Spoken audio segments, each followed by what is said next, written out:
የሉሊት እናት ሮዛ ፊት ለፊቷ ቆማ ስለነበር እባክሽ ልጄ አበባዬን እይልኝ፣ የት ነው ያለችው? ወዴት ሄደች? ስትል ትለምናታለች። ሮዛ ግን በሀሳብ እቺ እየገማች አሮጊት ነገ ጧት እኮ የእናቴን ቤት የምትቀማው የምትኖርበት እቺ ነች። ስለዚህ ከሱ እጅ እንኳን ብታመልጥ ከኔ እጅ ማምለጥ አትችልም።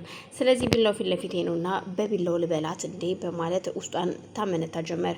ግን ደግሞ እሷን እችን ሴትዮ ከወጋቻትና ሰውየው በሄደበት ሰዓት ሴትዮዋ ምንም አደጋ እንዳልደረሰባት ሁሉም ሰው ስለሚያውቅ፣ ግን ደግሞ እኔ ነኝ ተጠርጣሪዋ።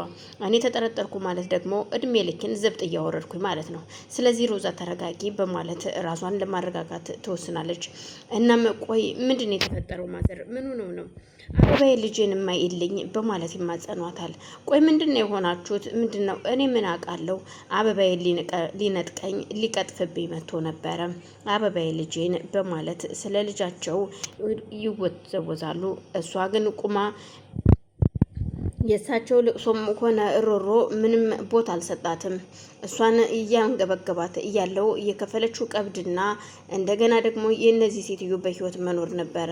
ይሄ ተረገማ ፈሪ ብላና ደና ባይገሏት ቢሄድ ምን አለ እኔም ተደላልዬ መኖር እችል ነበረ አፈር አባቱ ብላና እያለች ሰውየውን የቀጠረችው ሰው ባለመሳካቱ እሱን መሳደብ ትጀምራለች።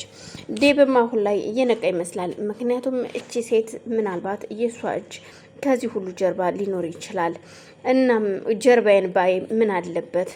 ሮዛ እውነቴን ነው። አሁን ላይ እጅሽ ካለበት ግን እኔ ራሴ ነኝ የማጠፋሽ ሲል ዴብ ይናገራል። በዛን መሀል ሉሊት እየመጣች እናቷን ሩጣ ሄዳ ታቅፋታለች። ወይ ጉድ! ምንድነው ጉዱ? ምን መጥቶባችሁ ነው? ቆይ ምንድነው እንደዚህ የምትሆኑት? በማለት ሰው እንዳይተኛ እረፍት እንዲያደርግ በደረቅ ላይ ትበጠብጣላችሁ ስትል ደግሞ ነቀፋዋን ትቀጥላለች። ዴብም አንቺ ሴት ግን ቆይ ጤነኛ ነሽ ልበል? ሰው በዚህ ያህል እንደዚህ ጸባዩ እንዴት ይቀየራል? አንቺ ግን ጤነኛ ነሽ? በማለት እሷን መናገር ይጀምራል። እሱም ምንድነው? ቆይ ታዲያ በተኛንበት በዚህ ደረቅ ሌሊት ታዳኛን ጮሆ የሚቀሰቅሱን? በማለት ለሱ ያዘነች መስላ ትናገራለች። የሉሊት እናት ሉሊት መኖሯን አላመኑም። እያገላበጡ ፊቷን አስሬ ይስሟታል። እንዴ እማዬ ምን ሆነሻል? እኔ እኮ ደህና ነኝ፣ ሰላም ነኝ፣ ምንም አላደረገኝም እኮ እናቴ፣ ደርሶልኛል እኮ ወንድሜ፣ እናማ አይዞሽ በማለት እናቷን ማበረታታት ትጀምራለች።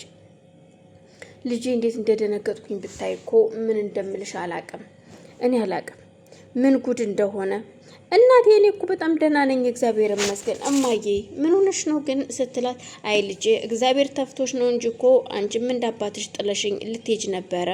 እማዬ እኔን ሳይሆን አንቺን ነበር ሊጎዳሽ የነበረው ስትላት፣ እኔ ምንም ችግር የለውም ልጄ፣ ክፉንም ደጉንም ማሳለፍ ያለው ብሞትም ምንም ግድ አይሰጠኝም።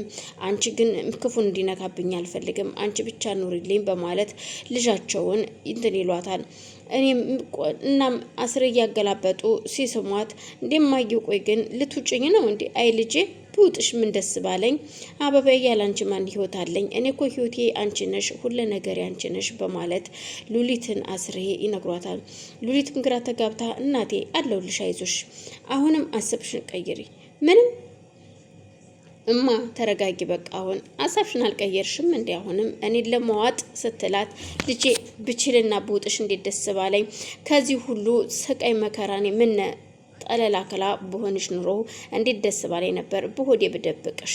ልጄ አበባዬ ያላንቺ ህይወቴ ባዶ ነው በማለት እማ ምን ሆነሻል? አንቺ እኮ ነሽ እኮ የኔንም ያንቺንም ህይወት የታደግሽ እኮ አንቺ ነሽ እማዬ። እናም አይዞሽ ተረጋጊ። ይኸው ደግሞ አሁን አለሁኝ፣ ምንም አልሆንኩኝም እማ። ቆይ ታዲያ ተመልሶ እንደማይመጣ በምን ያህል እርግጠኛ ነኝ? ምንም ችግር የለውም እማ፣ ወንድሜ ስለሰማ ሁሉንም ለፖሊስ አመልክቷል።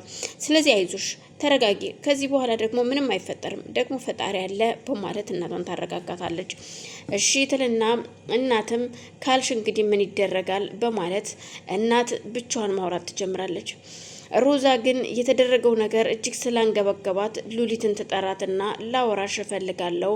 አሁን ማን ነው ቆይ እንደዚህ ያደረጋችሁ? ማታውኑ ማን ነው እንዲህ ሊፈጥርባችሁ የቻለው ስትላት፣ እሱን ባውቀው ኑሮ እኔም ደስ ባለኝ ነበር፣ ግን ስላላወቅኩትኝ አላቅም የሚለውን መልስ ብመልስልሽ ቅር ይልሻል እንዴ ስትላት፣ ሮዛም ሉሊት እኔ እኮ አሁን ከዚህ በኋላ እህትሽ ነኝ፣ ለምንድን ነው እንደዚህ የምትናገሪ? ሮዛ ሁልጊዜ ብዙ ጊዜ አንቺን አምኜሽ ገደል ገብቻለሁ። ሳላምንሽም እሺ እያልኩኝ ብዙ ነገርን ሁኝልሻለሁ። አንቺ ግን አሁንም ቢሆን የኔ ጥላቻ አልበረደልሽም። አሁንም ስቲል እኔን ከመግፋትና ከመጣል ከመግደል ወደ ኋላ የምትይ ሴት አይደለሽም። እናም ከዚህ ሁሉ ነገር ምን አለበት እኔን ብትተይ? መቼም አይሳካልሽም። ደግሞ ሮዛ ከዚህ በኋላ እኔ አንቺ የምትይኝን ነገር የምሰማዋ ሉሊት አይደለሁም በማለት ትናገራታለች። አልገባኝም፣ ምንድን ነው የምትይው? ግን እኔ እኮ ላንቺ አስቤ ነው ሉሊት በማለት በማስተዛዘን ብትሞክርም በፍጹም እኔ አንቺን አዘኔታ አልፈልግም ሮዛ፣ በቃ አንቺ የምትይኝን ከዚህ በኋላ አልፈልግም።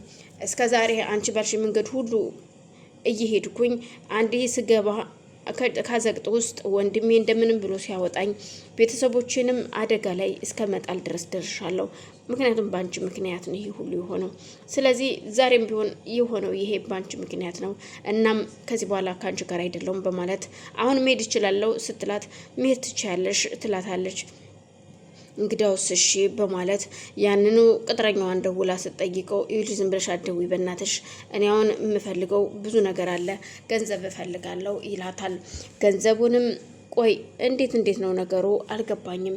ገንዘብ እንዴት ነው ሰጠው አይደለ እንዴ? ልትመልስልኝ ትችላለህ እንጂ በፍጹም በማለት ይነግረዋል።